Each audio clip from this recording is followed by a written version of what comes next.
Hi, everyone. Welcome to You Ask, We Answers. I'm going to give people a couple of minutes to fill the room in. But if you could just drop in the chat, where you're listening in from and one thing you're excited about for this weekend.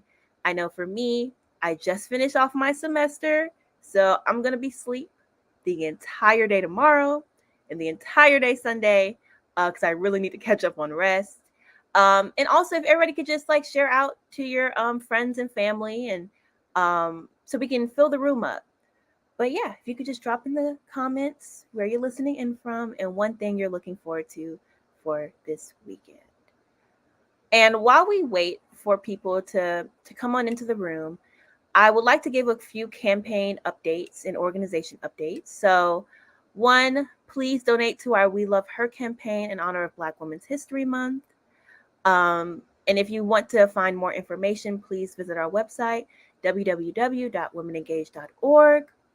And also, please pledge to vote for our upcoming election. That's Monday, May 24th. And if you want to help us with getting out the vote, registering people to vote, and pledging people to vote, we are looking for volunteers. So if you're interested, please visit our website, www.womenengage.org. So I want to quickly introduce, or not introduce, but go back and talk about Women Engaged core values and why we're really excited for our guest today. So Women Engaged, of course, is a reproductive organization that likes to center community. And with our guest today, there are people who are centering the community in Gwinnett, want to put community in the forefront of their work. And that's why I'm really excited to have our guest today. So I want to bring everyone on stage and let everybody introduce themselves, and we can get into the presentation. So hi, everyone. Hello. Hi. So I guess Hello. we can go like one by one, and people could just introduce who they are and where you are with Reclaim Gwinnett Place Mall. Perfect. Hi, my name is Sheena Smith. I am a real estate advisor in the Metro Atlanta area, and I had the pleasure of being a part of the Community Partners Advisory Board for the Gwinnett Place Mall.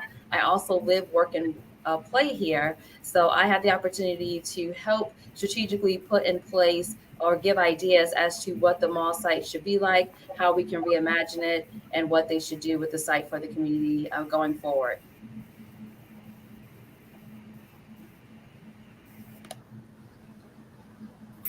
Hello, my name is Hilda Abbott, and I am the founder and CEO of Root Hill Companies, where we believe that real estate plus community inclusion equals empowerment. And I had the honor to serve as chairwoman for the Community Partnership Advisory Board of Reclaim Gwinnett Place Mall. It was an awesome experience. We started back out in August of 2021 and held our last meeting in April of 22nd, a week ago. So I'm very honored to be here and discuss about the equity plan and what the committee itself came about for the mall project.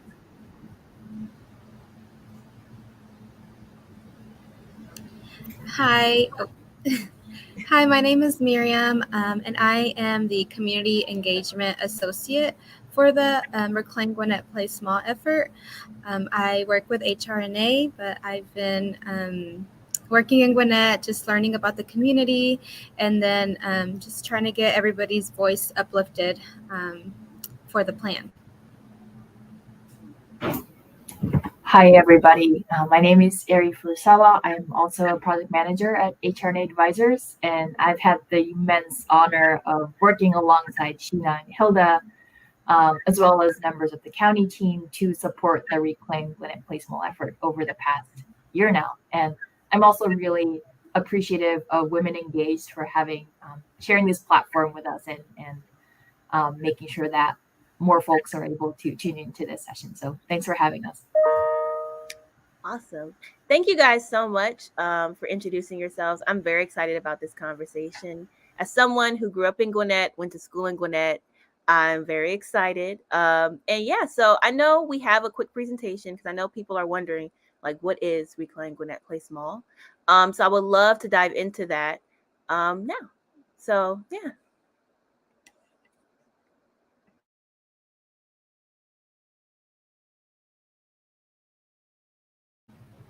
Thank you again for having us. Yeah, if we can go to the next slide, please.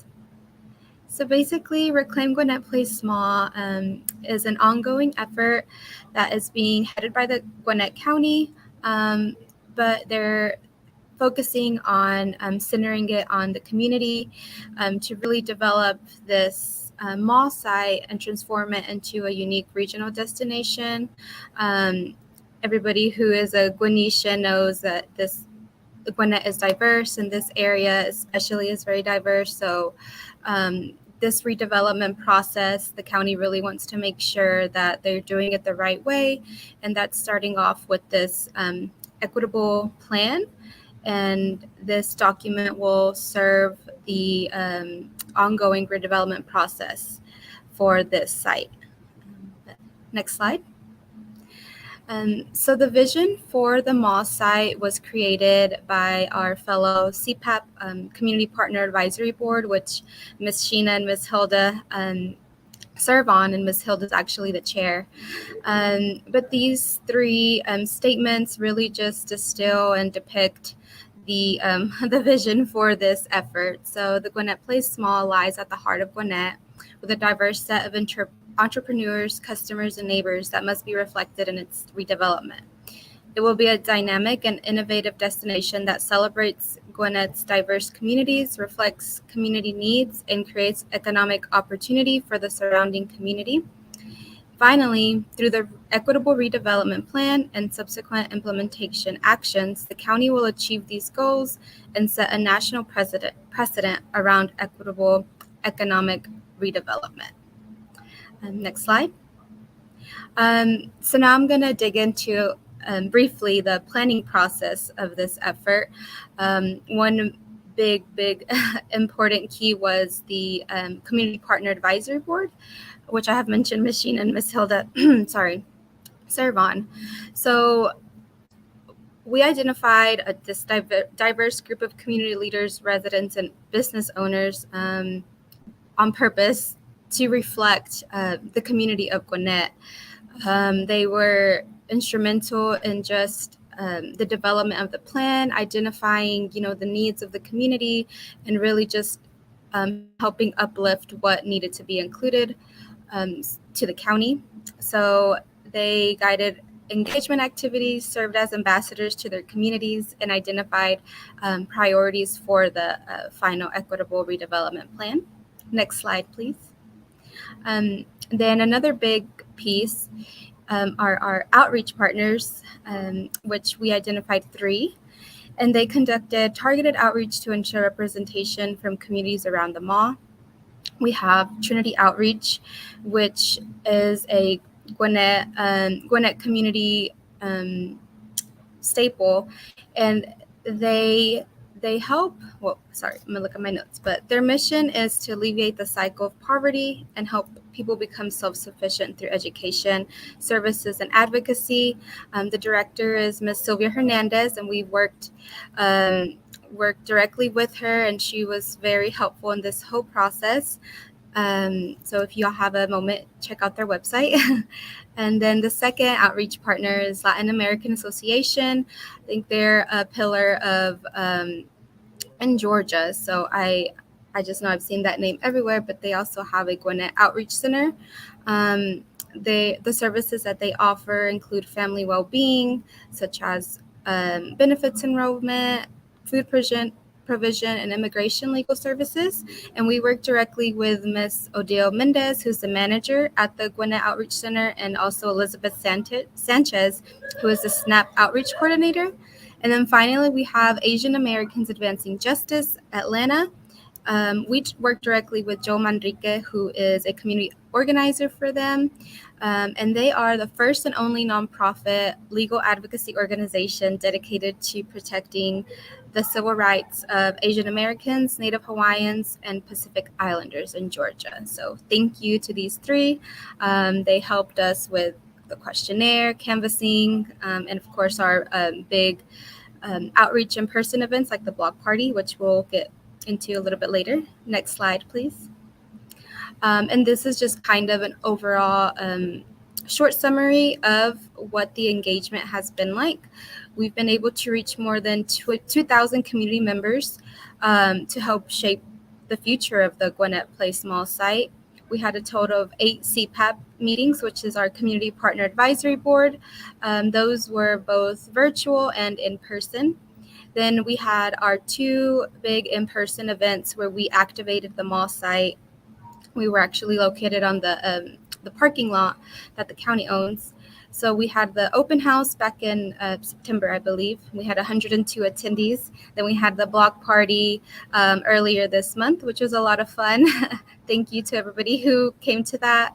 We had a DJ. We had 10 county departments represented, and then 17 community-based organizations who came just to, network, uplift each other, and learn more about the effort. We had 18 meetings in a box, which are just smaller group conversations with community leaders. This picture actually is the meetings in a box of one of our CPAP members, Miss Lisa. Then we had 200 plus website comments, 23 interviews, which were held like one-on-one just over the whole process of the effort. And then finally, we had our questionnaire, which we held from about mid-February to March. And we had over 1,300 responses. So yeah, next slide, please. Wonderful. So thank you, Miriam. So from that amazing mountain of feedback and ideas and insights that we heard from the community, we had the fun and tough job of distilling that into 5 big themes. I'm sure we'll get into more of this during the session, so I won't go into too much detail. But one of the themes was, of course, housing, especially affordable housing that can serve the communities directly around the mall, as well as Gwinnett's growing population as the county becomes the biggest in Georgia. The second theme was to support the diverse small businesses that really make up the character of the mall area and making sure that they continue to grow and thrive throughout the redevelopment. The third emerging theme was to make sure that this remains and becomes a center that really authentically celebrates the mall area's diversity.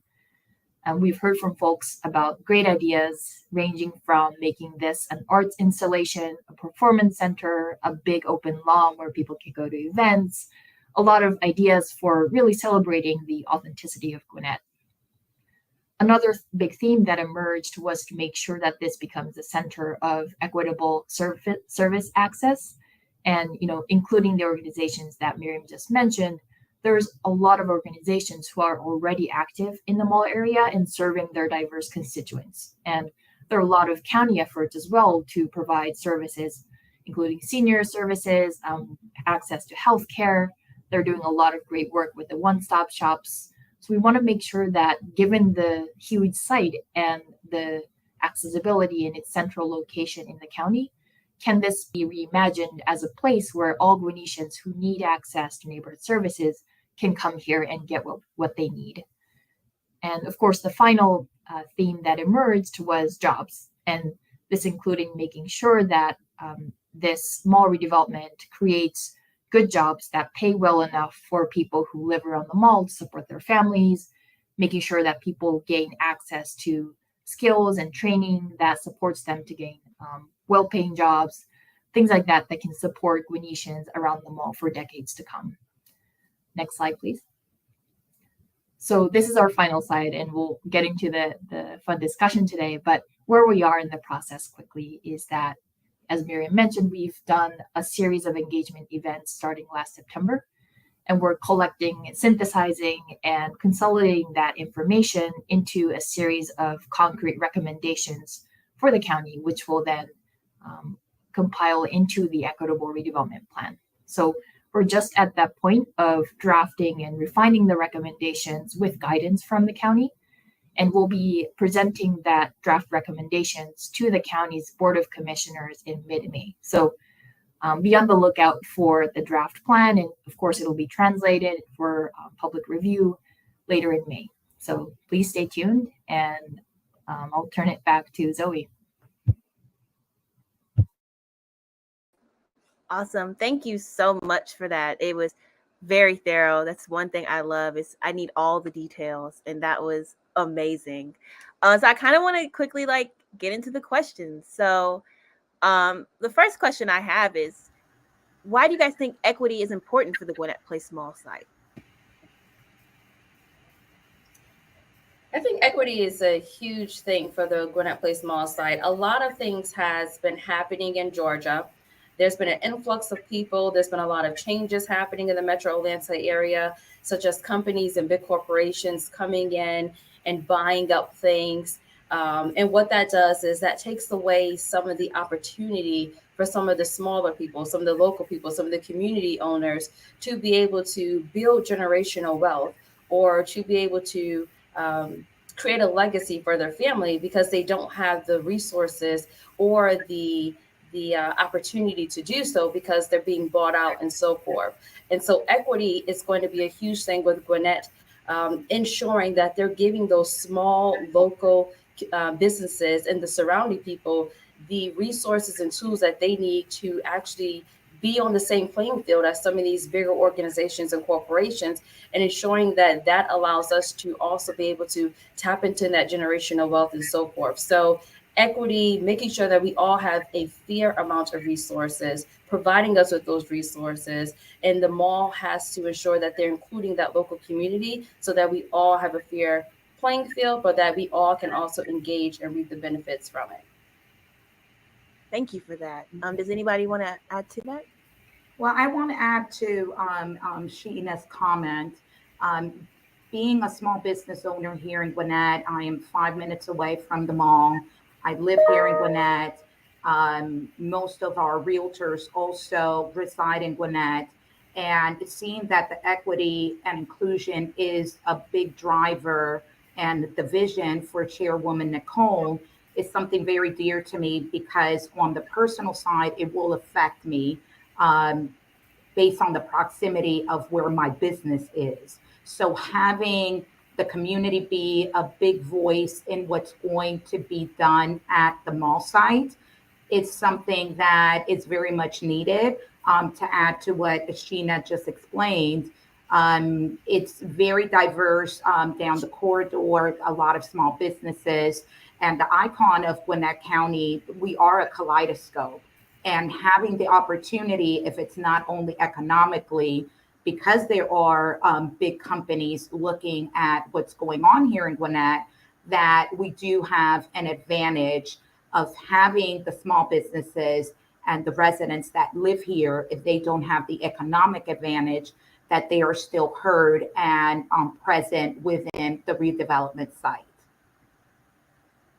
Thank you. And you guys mentioned, of course, a few times how diverse Gwinnett is. And I can say firsthand, growing up in Gwinnett, my mom purposely moved us to Gwinnett because of how diverse it was. And she wanted us to embrace and get to know different cultures and different people. And speaking of diversity, Gwinnett's very diverse. How was the Reclaim Gwinnett Place Mall plan ensured to reach all the diverse groups and keep the plan centered on that diverse community?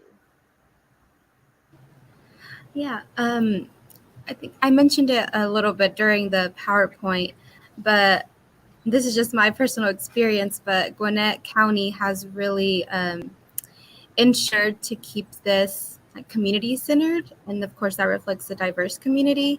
So I'll just speak a little bit on what exactly my role has been on the plan, because I mean, in tandem with it's what Gwinnett County wants, it's their vision for this equitable redevelopment plan.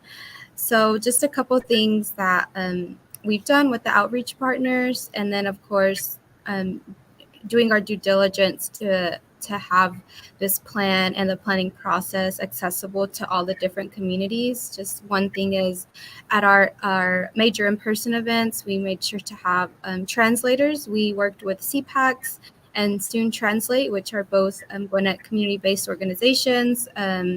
We were able to offer like Mandarin, Cantonese, Korean, Spanish, and Vietnamese translators. So that was very important, and I think that's one of my favorite parts of this plan, just the accessibility to all different groups in Gwinnett. And then as well, as far as public-facing documents, we do our due diligence as well. That accessibility is important.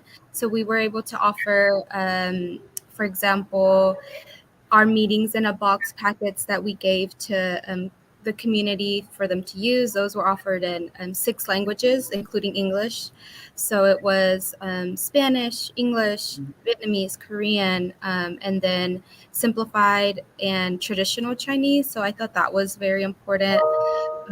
And then even in just being reflected in the outreach partners that we were able to work with, it was very diverse. So it was really focusing on those communities who you really don't hear much from, and it's partly due to language access. So I really think a big key player is having that language accessibility for all communities.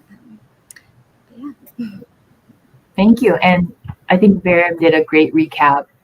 Just to add on to that, I think we did this during COVID. So there's a lot of things that we learned alongside our outreach partners. So for example, we were doing the questionnaire outreach and going to people with, 20 questions. We quickly learned that people don't want to answer this in person. When we tried to do, in-person canvassing, it proved up to be a little bit difficult to be knocking on doors in big apartment complexes. And so we had to quickly pivot to then phone banking and making sure that we're targeting all of the zip codes near the mall. So we made a few tweaks, always with the intention to be as accessible as possible, both in the language, but also in the way we showed up and asked questions. Another good example is when we were getting the word out and getting the questionnaire out, we try to reach folks through different avenues. So including working with the county's communications team to get the social media posts and the news coverage out. We also tapped into people like Hilda and Sheena, who then sent it through their networks because they are the trusted partners and the trusted communicators within their networks. So we made sure that folks were hearing from the people that they know and they trust. And as part of that messaging, we made sure that we were being clear about how their data was being used, what they're contributing to, how their feedback is going to inform the plan, and being really transparent with what people's data were being used for. So big shout out to the Community Partner Advisory Board members and the outreach partners once again. Oh, that's so awesome. Because transparency and accessibility are very important, especially in community work and being in community. Did anyone want to add to that? I would like to add, Zoe, for us being part of the Community Partnership Advisory Board was something very important in getting what is going on around the mall and the plan. People drive by the mall, they see the building being dilapidated, they've seen the mall shut down. They see that there's not a lot of traffic. It actually creates a sense of urgency, not only for the residents, but also for the business owners. How does that? I moved my business close to the mall because that was a good business plan, driving in customers that the mall was bringing. That was one of them. And giving the assurance to the community on the workforce side, but also on the resident side, and being the voice out there, I think that brought a lot of sense of calmness to these business owners and also residents of the surrounding area. Another part to that is that we want to ensure in the equity and inclusion plan that here in Georgia, we do have a lot of good companies that could come in and work at this site, that it is something that the county is working on and was a big concern. This is a big project that could make money for minority certified companies. And how are they going to be included on the bid process and be able to be part of this as well? So with the Reclaim Gwinnett Place Mall, it's actually 10 different departments working together, community-based, county-based, outreach centers that are really working hard to make this work for the plan that is going to come into fruition. Awesome. Thank you. And you know, I love that community is so centered in this. And I think it's important to, I guess, explain, and this kind of feeds into my next question. How will this affect Gwinnett neighborhoods? Hopefully in a positive way. I mean, we're hoping that everything that we do has a positive benefit for the community, with bringing the community into the fold and having them be the voice and so forth as to what's going to take place. But I think with Gwinnett Place Mall, we want to just ensure that we're keeping the richness of that culture and the diversity there within Gwinnett County, and making sure that we have the affordability, the resources, and so forth, and bringing those community businesses and residents in. And with whatever we do, making this a sought after destination, we're hoping that the effects of this would be sort of a domino effect, where other neighborhoods and communities would then want to come up with their own redevelopment plan to see how it is that they can continue to keep that culture, keep the diversity, ensure that we have equitable resources for all business owners and so forth, not just at the Gwinnett Place Mall, but in Gwinnett County as a whole. And there's a lot of concern from the neighborhood around the mall site, knowing that, or thinking that taxes are going to go up. It's a very expensive project. Businesses that are paying lower rent, how are their rent going to stay affordable? And the county on the backhand is working on different plans to ensure that the residents surrounding the area, as well as the businesses, are not displaced, or have a sense of, certainty that, well, you guys are saying one thing, but when it all goes down, right, it's going to be something different. And they are working very hard at play to make sure that they could put some systems in place that, because it is diverse, and that is why this is going to be an amazing project, that it just doesn't turn into something else. Awesome. Thank you guys for your responses. Did anyone else want to tackle that question? Okay. I'll just add, I guess, and this might feed into your next question, Zoe, but Hilda's comment reminded me that every time we have these public-facing big events, we have this table asking, what questions do you have for us, and what's on your mind, what are your thoughts, what didn't we ask? And one thing that we kept hearing consistently was, how can I get involved? Like, how can I be part of this implementation? What's the timeline? How much is it going to cost? And it was so clear that folks were really taking ownership over what the future of this mall could be. And we were really wanting to make their voices heard, wanting to continue participating. And it was also amazing how so many of the people that we talked to were surprised that they were being asked about this in the first place. Mm-hmm. We've heard from so many people that, I've never had the county reach out to me before to ask for my opinion. And they were just really happy to be engaged. And so one thing that we want to make sure that happens throughout this process is make sure that those voices are continuing to be part of that conversation, and people really have control over how they're going to be affected, because it's not the main reason for this engagement process overall is to really define that, and really defining and shaping with community what they want to see for the mall. That's awesome. And that did feed into my next question. So thank you. Easy segue. But I guess, what have you heard from the communities you have reached out to? And also, I would love to hear more questions people asked in the community events that you guys have done. What are some common themes that you see or hear? Yeah, so I can do that. Oh, Miriam, go ahead. I was just going to reiterate what you said. Just the genuine excitement of this, this going on, and people really wanting to um, voice like what they want to see there in the future, because this mall has meant a lot of different things for many different people. I love whenever people tell me like their memories and stuff. It's really neat. And then just to the state where it's now, people have like those memories with them, and it's not, they want to be able to have that space, whether it's a mall or not. Hopefully not a mall, but just that place of community and just good memories. So just kind of reiterating what Ari said. Just a couple things that come to mind, and this is straight from like the questionnaire and then also from the block party.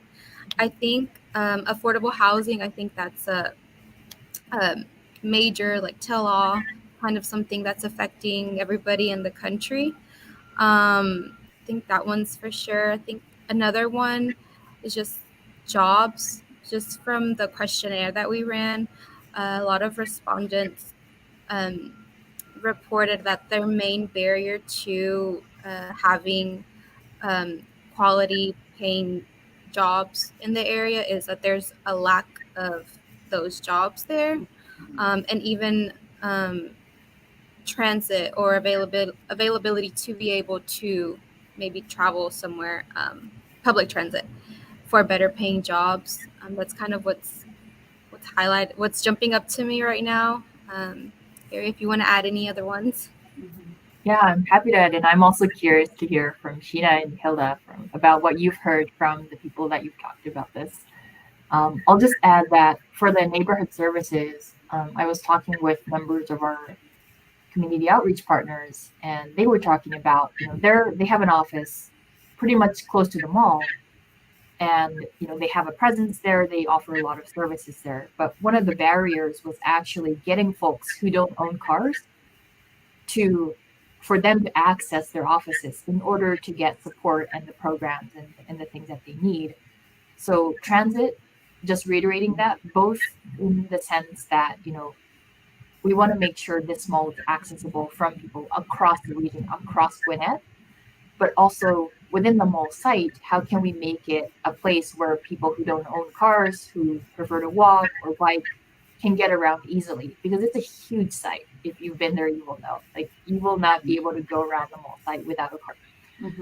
So how can we make this both design-wise, a really accessible and inviting place, and a place that feels safe and culturally relevant for folks with different backgrounds who are coming to the site, was also top of mind for a lot of folks that I talked to. Yeah, and I think a lot of. Oh, sorry. Go ahead, Hilda. And on my side, talking to community leaders and also other members of the committee, was the accessibility of transit was a big one. Talking to small businesses, is the affordable housing, of workforce housing, having staff be able to be closer to the job, but because it is not affordable, that's impacting their businesses. So housing, transportation, and the small businesses were the top three concerns of when I was interacting in the different meetings in the box and the block party and other meetings that we had that the community expressed. And I was just going to add that I think a lot of people that I talk to is just very antsy as to what is it going to look like, because it's such an eyesore now driving up and down that strip. What is this place going to now be changed into? What's going to be the overall or the finished product? And also, as Hilda mentioned before, just those who are concerned about being displaced, just making sure that we're not pushing the community that's there out, and that we're continuing to keep that richness and that diversity there, and that they too are involved is a concern. Making sure that we're keeping the culture there, because that's the heart of that area, but also the heart of Gwinnett. Sheena, and to add to your comment, when we did the block party, we had people come up to our table and ask, well, if it's going to be so diverse, what is it going to look like?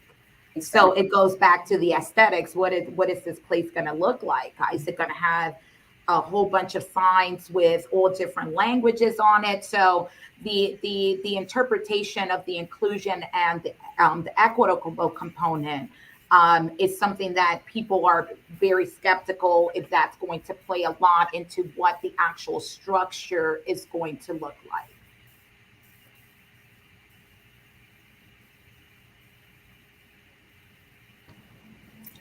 Zoe, you might be on mute. Thank you. But I was just saying, like, I love that you guys brought up like the transportation piece, because I know one thing that I kind of struggled with when I lived in Gwinnett was getting to the city or just getting around Gwinnett, because Gwinnett is huge, and so when you think about like my family, we live in Lilburn, and you may want to go like the closest and the biggest mall, well, the closest mall to us and the biggest mall is Mall of Georgia, which is in Beaufort, which is really far, but there's like no buses or anything that really go in Gwinnett, and also trains. The closest train station I think is 25 minutes away, 30 minutes. So I think that's an awesome piece that you guys brought up. And I, of course, wonder when you guys finish this project, how public transportation is going to look, and what Gwinnett may plan next. But I guess my next question is how can the county continue to use an inclusive process, and what that may look like? I think the county has to continue doing what it's doing now in the sense of providing the platform for the voices of the community to be heard as they have, and continue to outreach or reach out to those in the community to ask them their questions and give their feedback. And making sure that they're doing that across the span of different cultures, different ages, different ethnicities and so forth, and making sure that they have a holistic feedback and view and perspective of what needs to be done. But it really starts with being on the ground level at the community level and getting the input from those individuals who are actually living, working, and playing within Gwinnett. And for me, the big step that the chairwoman has taken to actually start this process is a very big initiative for the county. Starting off with this huge project that Reclaim Gwinnett Place Mall, and involving community leaders and involving the community as a whole to have a voice is something that has started and is going to continue being a snowball effect, because other people, like Era said earlier, want to be involved, and because they see that now they can have a seat at the table and can have their voices heard. So the train has started. I don't think that the county is going to stop that, because they've gotten a huge response from the community in a good way of involvement and also inclusion. Awesome. Did anybody want to add to that? I think y'all encapsulated everything. Just it's always going back to the community. That was the piece that I just think. Mm-hmm. And I love that. And my last few questions, I would love for all of you to kind of put your input. But the question I have is, what do you all envision for the future of Gwinnett Place Mall, and what it would look like, what it will bring? Like, what future do you see?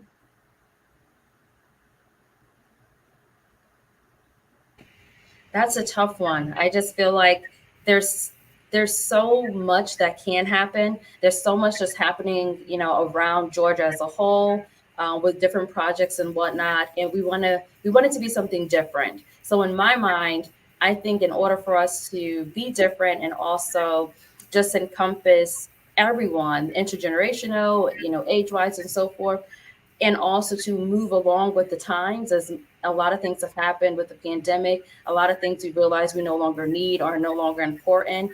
And moving with the times, I feel like the mall almost has to be this futuristic place. And I'm talking about like, a lot of technology driven, because now technology is such a huge thing, but it also has to be friendly enough to where it can be something that everyone can have and that is accessible to them. Lots of green space, the mixed use spaces with the houses and the businesses, and just a place I imagine that you walk into, you see the butterflies, you see the flowers blooming, you see all these chirpy, happy people who just all come together, who just live in this happy world. It may be a lot, but that's what I envision this place doing and bringing to the community. And it's such a big site, and there's so much need and overwhelming responses that we've gotten, that is why it's so important that it continues being discussed about and getting feedback from the community, because majority wins. And that is why we're the advocates in our board to be able to continue on pushing forward, because we are getting responses from the whole spectrum, from it has to be the amphitheater to cultural center to housing to businesses. But how do we combine what majority of the population of what the responses that we've gotten into play goes back to the community being involved. And that way, then we could put a plan together that is going to work for the people's responses. So there's so much that could be done there. And it just has to work for everyone, all ages, and looking into the future, like Sheena said. Yeah, you two captured it perfectly. I'll just add that, I think this is going to set a precedent in the country, really, in terms of intentional efforts to embed equity from this get-go, even before any site design happens, developer selection happens, even before that, like really designing this with community and equity in mind. And by that, I mean, to Hilda's point, like who's going to get most impacted by this redevelopment, who's already hurting, and how can this redevelopment level the playing field, to use Sheena's words? How can this be a place that supports people who have never participated in this types of planning processes before to thrive and continue to thrive over generations to come? And that answer is going to change over time and change as the redevelopment continues, as construction starts, as it gets developed and used. And I hope that this place continues to define what equity means for Gwinnett and really embody what that can look like, and really continue to be the trailblazer and the model that other counties and cities across the country look to.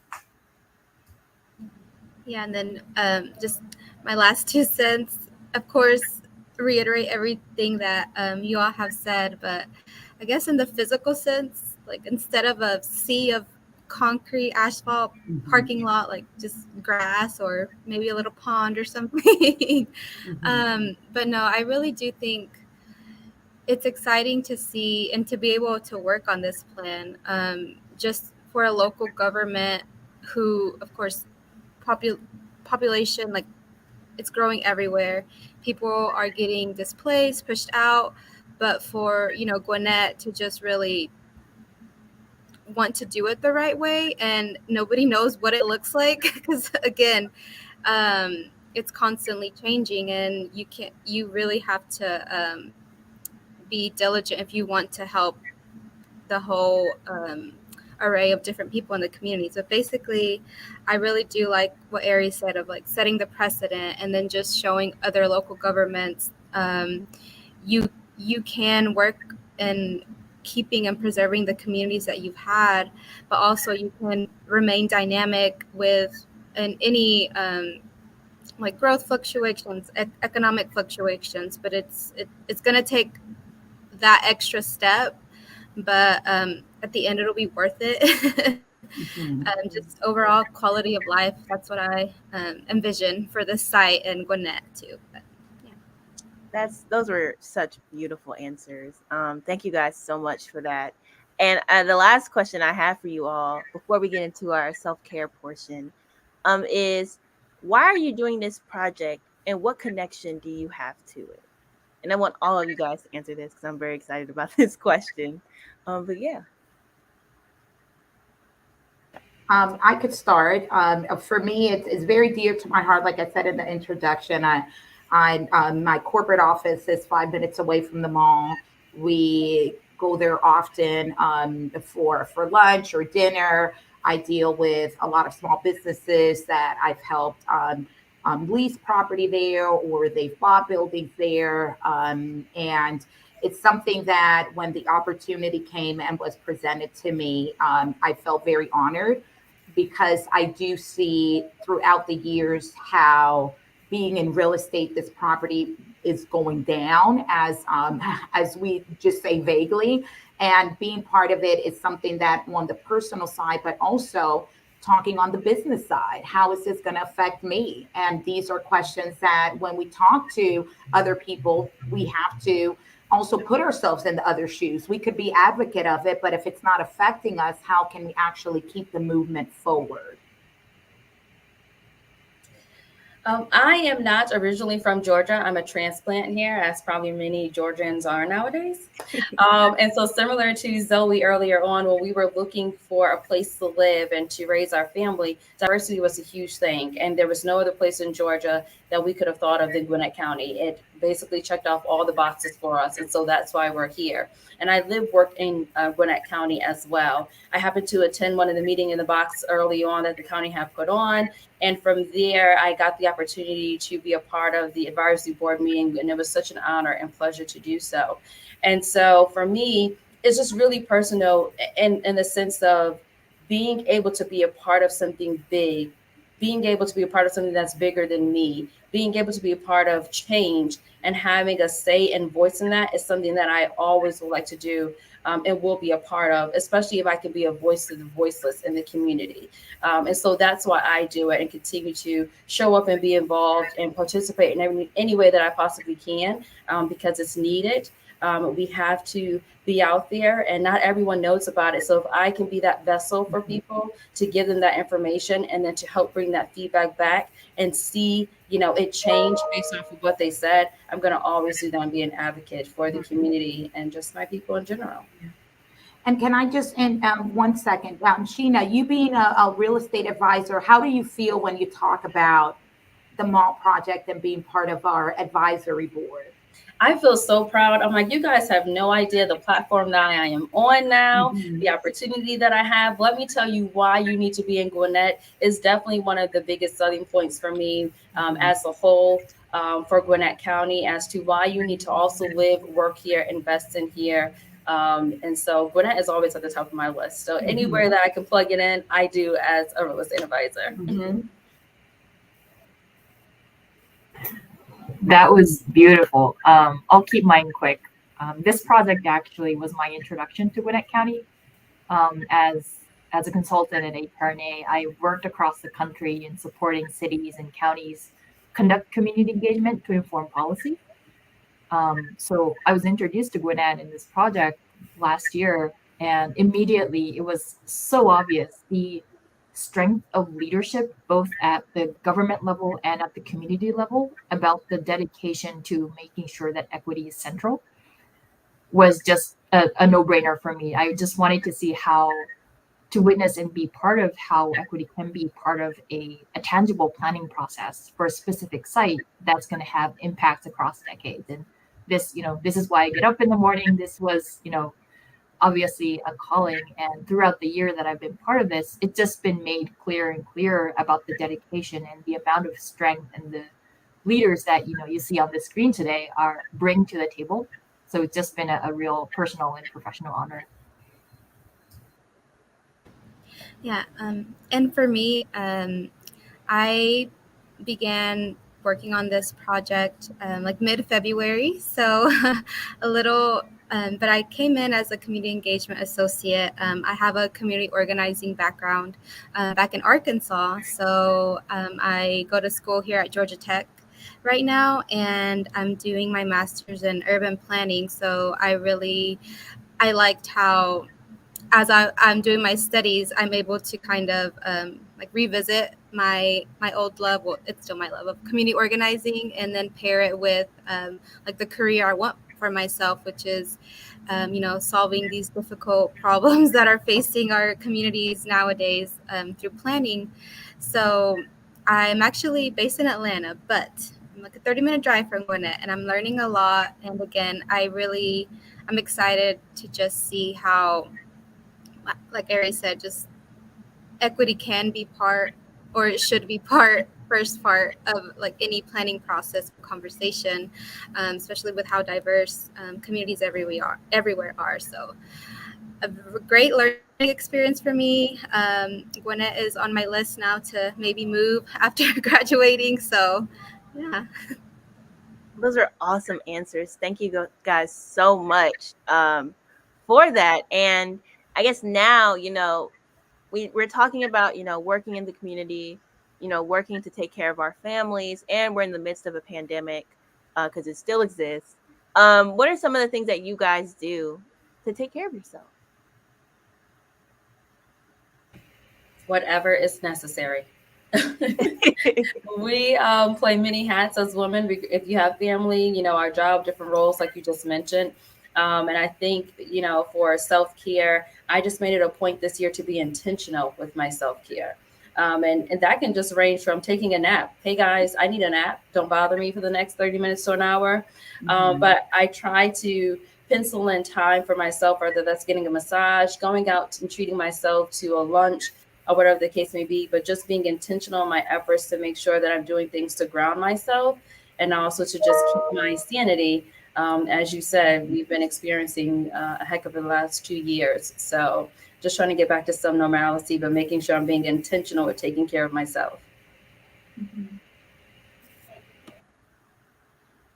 For me, I think the awareness of mental health that has brought up a lot more now through the pandemic is something that's very dear to me. I mean, like Sheena said, we wear so many hats. And our brain are going all different directions and multitasking and dealing with different people and your clients or your family and your coworkers or staff. So I started this year actually going into groups that were with women leadership, and that has really been something very good to me that could help as a group of a concentrated women in the workforce that talking about the issues that we have day to day has worked very good to me. I think that's something the self care. On top of that, then obviously being selfish and getting massage and your nails done, and and doing those things. But mental health, I think, is for the ever evolutionizing that where every day is different. I'm very happy that I see a lot of the mental health programs and commercials and people bringing light to that. I love that, Hilda. I'll be quick. I think I'm on a 30-day streak now with daily meditations. I'm trying to keep it up. We'll see how this goes. But through that, what that's been helping me do is just give myself space and remind myself that, sometimes yourself is more important than your deadlines, and making sure that there's mental health is obviously more important than many other things. And just being gentle with people around you and both with yourself. So that's been on my mind lately. For me, when I feel like stressed out or anything, I just like being outside. So like that's very generic, but especially now that it's getting warm, the sun's out. I always have to have my run. Running for me is kind of my thing. I don't do it as much anymore, but just being outside, fresh air, and then also just being honest with myself when I'm burnt out, or like just giving myself breaks and not feeling guilty for treating myself to something. So I love that. Be selfish, be intentional, be gentle with yourself, and being grounded in nature. Those are all wonderful things. I told myself this is the end of the semester for me. Today is the final day. I said I was going to sleep and take care of myself because I need it. But those are beautiful ways to take care of yourself. Thank you guys so much for joining me today. This was such an awesome and an informative conversation. As soon as we get off, I'm definitely calling my mom And I'm telling her, because she still lives in Gwinnett. I don't live in Gwinnett anymore. So I'm definitely going to call her and be like, have you heard about this? And you need to get involved with this, because I know she'll be very excited about that, because she wants to stay in Gwinnett. So I'm so excited about this project you guys are working on. And I guess, how can people get involved? And any last words or final thoughts? Thank you. Right on time. So, people can stay involved. We have a website, which is reclaimgwinnettplacemall.com. We still have the comment section open, as we prefaced at the beginning of this series or this episode. We are, finalizing the final ERP, but the comments, of course, we always welcome them. We keep a a document of them, so we're actually going through them now. Second piece, we do have a texting update if you would like to receive that. It's only in English.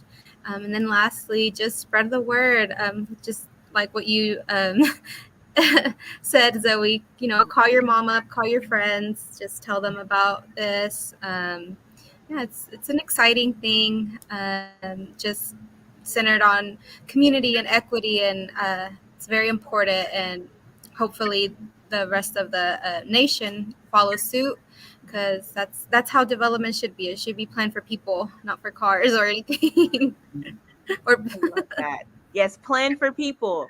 I love that. I guess anybody else have any final thoughts before we wrap it up? I would just say, whenever possible, attending webinars like this or series like this, get involved and stay involved. And that's one of the biggest ways and areas in which you can make sure that your voice is heard, especially when things are happening and change is happening, for you to go out there and be advocates and be voices for your local community. So get involved and stay involved as much as possible. I love that. And if there are platforms that could get involved in, do so before the plan is finished. This is going to be an amazing project. It has a lot of moving parts. And if you have the opportunity or the time to be involved prior to, your voice will be heard. This is a project that it's involving the community, like we have discussed now for the past hour. And we do have the opportunity to come together. So whenever there is an opportunity like this, please be involved. Awesome. All righty. Thank you guys so much for joining us today. And I kind of just wanted to go over that this is our final episode of this season of our YAWA series. We'll be back after the election. And I'm just so happy. This is such a beautiful season. And make sure you pledge to vote for our primary election, May 24th. And also, if you would like to see a topic on our You Ask We Answers, message us on Instagram or Facebook, or Twitter, and just get involved. If you want to hear about any topic going around in your neighborhood here in Georgia, let us know, and we can feature it on our live series. So thank you guys so much. Again, my name is Zoe. I'm the community and youth organizer here at Women Engage, and thank you for joining us and always supporting us. Bye. Thank you.